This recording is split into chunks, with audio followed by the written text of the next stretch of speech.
अस्सलाम वालेकुम dear students, this is Talha Bhatti और आप लोग देख रहे हैं मेरा यूट्यूब चैनल इटेवन अकेडमी। जी डियर स्टूडेंट्स, एमटीका लेक्चर सीरीज में आज का जो हमें चैप्टर स्टार्ट करना है वो है बायोएनर्जेटिक्स।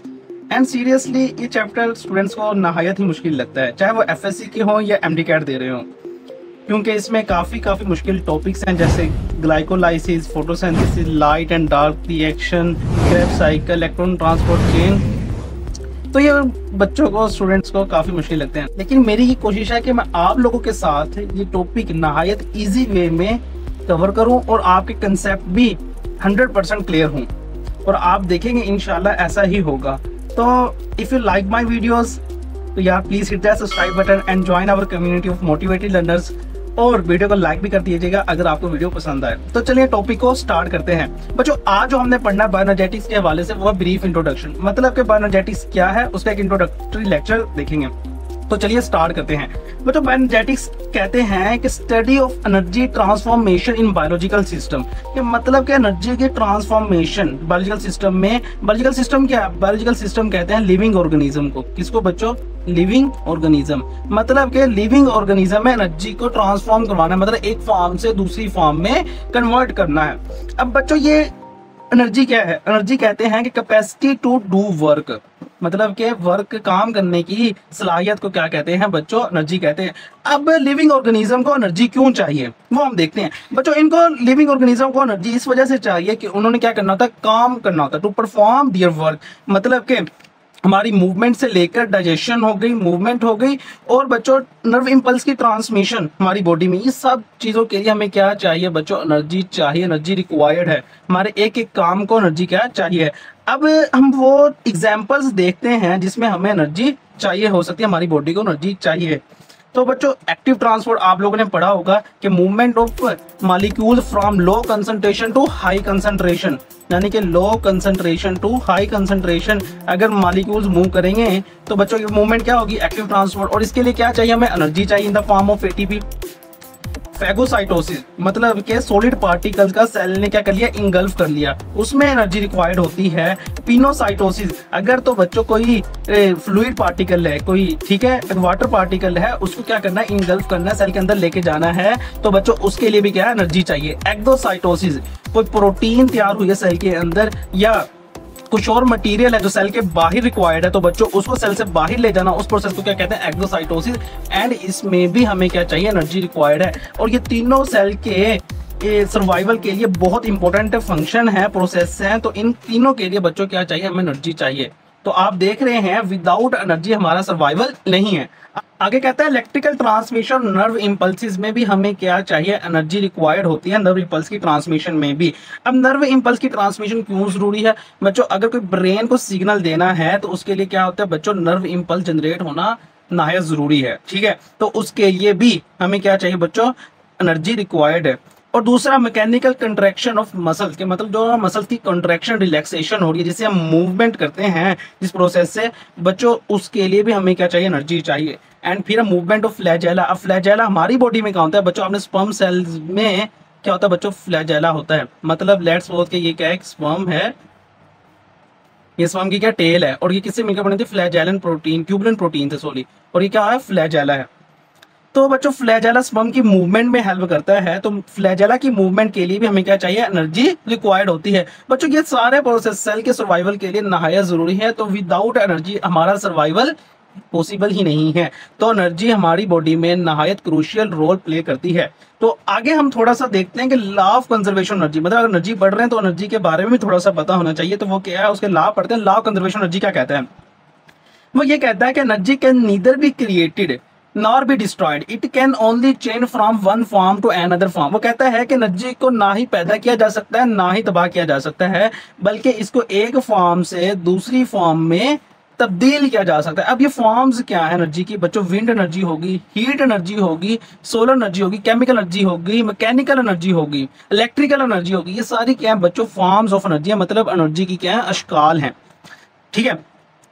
अब क्या है? लॉ ऑफ कंजर्वेशन एनर्जी कहता है कि हीट एनर्जी को हम प्रोड्यूस नहीं कर सकते, सोलर एनर्जी को हम प्रोड्यूस नहीं कर सकते, लेकिन हाँ हम हीट एनर्जी को सोलर एनर्जी में कन्वर्ट कर सकते हैं, सोलर एनर्जी को केमिकल एनर्जी में कन्वर्ट कर सकते हैं। तो मतलब ये एक फॉर्म से दूसरी फॉर्म में कन्वर्ट हो सकती है। बच्चों जो लिविंग ऑर्गेनिज्म है ना वो only 2 forms of energy use कर सकते हैं, मतलब इन सब फॉर्म्स में नहायत बहुत ज्यादा फॉर्म्स एनर्जी की, लेकिन उनमें सिर्फ 2 फॉर्म्स ऑफ एनर्जी यूज करते हैं, लाइट एनर्जी या सोलर एनर्जी या दूसरी केमिकल एनर्जी यूज कर सकते हैं। इसके अलावा एनर्जी जनरेट करने के लिए हमारी बॉडी कोई दूसरी फॉर्म ऑफ एनर्जी को यूज नहीं कर सकती। अब मैं सोलर एनर्जी, लाइट एनर्जी और केमिकल एनर्जी के हवाले से आपको कुछ पॉइंट्स बताना चाहता हूँ इंपॉर्टेंट, वो देखते हैं। बच्चों लाइट एनर्जी और केमिकल एनर्जी, जो लाइट एनर्जी होती है तो बच्चों आपको पता है लाइट का बेसिक सोर्स क्या है, वो है सन। ठीक है, बेसिक सोर्स सन है, तो इसका मतलब लाइट एनर्जी को हम कहां से हासिल करते हैं, सन से हासिल करते हैं। जबकि केमिकल एनर्जी का बेसिक सोर्स है लिविंग ऑर्गेनिजम्स के लिए वो क्या है बच्चों, फूड पार्टिकल्स हैं। फूड पार्टिकल्स मींस लिपिड्स हो गए, कार्ब्स यानी कि कार्बोहाइड्रेट्स एंड प्रोटीन्स वगैरह से केमिकल एनर्जी का करते हैं, हम लेते हैं, यूज करते हैं, वो उसका सोर्स है। बच्चों जो लाइट एनर्जी होती है ना, इसके हवाले से एक इंपॉर्टेंट पॉइंट ये कहता है, ये है कि हम लाइट एनर्जी को डायरेक्ट यूज नहीं कर सकते हमारी बॉडी के लिए, वो हम इनडायरेक्ट यूज करते हैं। जबकि केमिकल एनर्जी को डायरेक्ट यूज कर सकते हैं हमारी बॉडी में एनर्जी जनरेट करने के लिए। क्या मतलब इससे, कि मतलब जो लाइट एनर्जी होगी उसको सबसे पहले किसमें कन्वर्ट होना होगा, केमिकल एनर्जी में, देन उससे हम एनर्जी जनरेट करेंगे इन द फॉर्म ऑफ एटीपी। जबकि जो केमिकल एनर्जी होगी उसको एनर्जी जनरेट करने के लिए डायरेक्टली एनर्जी जनरेट हो जाएगी उसको उससे।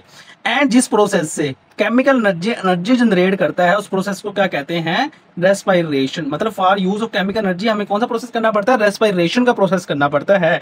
जबकि अगर लाइट एनर्जी को यूज करना है तो सबसे पहले हम किस में कन्वर्ट करना होगा, केमिकल एनर्जी में। एंड ये किस प्रोसेस से होती है, for use of light energy photosynthesis करनी पड़ती है। तो फोटोसिंथेसिस एक इंपॉर्टेंट प्रोसेस है जिससे क्या होता है बच्चों, लाइट एनर्जी केमिकल एनर्जी में क्या होती है, कन्वर्ट होती है। फिर देन केमिकल एनर्जी को एनर्जी जनरेट करते हैं। और कौन से प्रोसेस से बच्चों, रेस्पायरेशन के प्रोसेस से, मतलब सेलुलर रेस्पायरेशन के प्रोसेस से हम एनर्जी जनरेट करते हैं केमिकल एनर्जी से।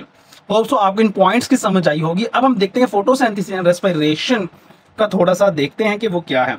अच्छा बच्चों, फोटोसिंथेसिस क्या है, इट इज द प्रोसेस है जो कि ओनली अकर होता है इन फोटोसिंथेटिक ऑर्गेनिज्म से। एंड फोटोसिंथेटिक ऑर्गेनिज्म कौन से, जिसमें अंदर बच्चों क्या होगा, क्लोरोप्लास्ट होगा। एंड क्लोरोप्लास्ट के अंदर क्लोरोफिल होगा जो कि फोटोसिंथेसिस के लिए जरूरी होता है इस प्रोसेस के लिए। वो कौन कौन से प्लांट्स हो गए, एल्गी हो गए एंड सम बैक्टीरिया, यानी कि कौन से बच्चों, साइनोबैक्टीरिया। ठीक है, इन बैक्टीरिया में भी फोटोसिंथेसिस होती है। तो बच्चों ये वो प्रोसेस है जिससे क्या होता है बच्चों, लाइट एनर्जी केमिकल एनर्जी में कन्वर्ट होती है। जो कि रेस्पायरेशन है, ये वो प्रोसेस है अगर in all types of organism, ये सब ऑर्गेनिज्म में होता है। हम नेक्स्ट लेक्चर में फोटोसिंथेसिस एंड रेस्पायरेशन में कंप्लीट डिफरेंस भी देखेंगे, बट अभी के लिए इतना ही। लास्ट बार बताते हुए इस लेक्चर को वाइंड अप करता हूं, तो ये कि बच्चों जो केमिकल बॉन्ड्स है, अब केमिकल बॉन्ड कौन से होते हैं बच्चों, कार्बन हाइड्रोजन बॉन्ड्स। अब कार्बन हाइड्रोजन बॉन्ड से मतलब ये कि जो लिपिड्स, प्रोटीन्स एंड कार्ब्स होते हैं या कार्बोहाइड्रेट्स होते हैं बच्चों, उनके अंदर कौन से बॉन्ड होते हैं, कार्बन हाइड्रोजन बॉन्ड। मतलब ये सब क्या है बच्चों, ऑर्गेनिक मॉलिक्यूल्स हैं। ये क्या है बच्चों, organic molecules. And organic molecules में आपने पढ़ा होगा कौन सा बॉन्ड होता है बच्चों, कार्बन हाइड्रोजन बॉन्ड होता है। मतलब कार्बन हाइड्रोजन एलिमेंट्स होते हैं ना ऑर्गेनिक मॉलिक्यूल्स में, तो इनके अंदर बॉन्ड जो मेन होगा वो कौन सा होगा, कार्बन हाइड्रोजन बॉन्ड। जब ये कार्बन हाइड्रोजन बॉन्ड टूटता है तब क्या होती है, एनर्जी रिलीज होती है। जब ये बॉन्ड फॉर्म्ड होगा एनर्जी स्टोर्ड होगी। बच्चों अब मैं 2 एमसीक्यूज आपकी बुक्स में से बताना चाहूंगा जो कि इंपॉर्टेंट एमसीक्यूज और मेरे पेपर में भी आए थे। मतलब नम्स के पेपर में दे रहा था तब भी आए थे ये एमसीक्यूज, और आप लोगों ने अच्छे तरीके से ये एमसीक्यूज रट लेने हैं। मैं बुक में लेके जाता हूँ, बुक की लाइंस है ताकि आप लोगों को भी क्लियर हो जाए वो एमसीक्यूज। सबसे पहले आपको ये पता होना चाहिए कि जो एटीपी है, एडिनोसिन ट्राइफॉस्फेट, ये है is a kind of chemical link between catabolism and anabolism. क्या बच्चों ये केमिकल लिंक है बिटवीन कैटाबॉलिज्म एंड एनाबॉलिज्म में। कैटाबॉलिज्म जिसमें बड़े मॉलिक्यूल टूटते हैं और क्या बनाते हैं, छोटे मॉलिक्यूल बनाते हैं। कट मतलब के बड़े टूटेंगे, कटेंगे और छोटे बनेंगे। ठीक है, इसमें क्या होती है, कैटाबॉलिज्म में एनर्जी रिलीज होती है। एनाबॉलिज्म में बड़े मॉलिक्यूल क्या होंगे, बनेंगे छोटे मॉलिक्यूल से, मतलब छोटे मॉलिक्यूल मिलेंगे और बड़े मॉलिक्यूल बना देंगे। इन दोनों प्रोसेस में क्या केमिकल लिंक का काम करते हैं कौन बच्चों, एटीपी। अब ये कैसे होता है वो हम आगे देखेंगे। ठीक है, और दूसरा जो एमसीक्यू इंपॉर्टेंट है वो ये कि बायोएनर्जेटिक जो है ना बच्चों, क्वांटिटेटिव स्टडी है एनर्जी रिलेशनशिप की, नॉट क्वालिटेटिव स्टडी। ठीक है, ये पता होना चाहिए। और बच्चों आपको इसी एमसीक्यू, इसी लाइन में एक और एमसीक्यू मिलता है कि जो biological energy transformation by the law of thermodynamics, आगे लॉ ऑफ थर्मोडायनामिक्स के लॉ को ये फॉलो करते हैं।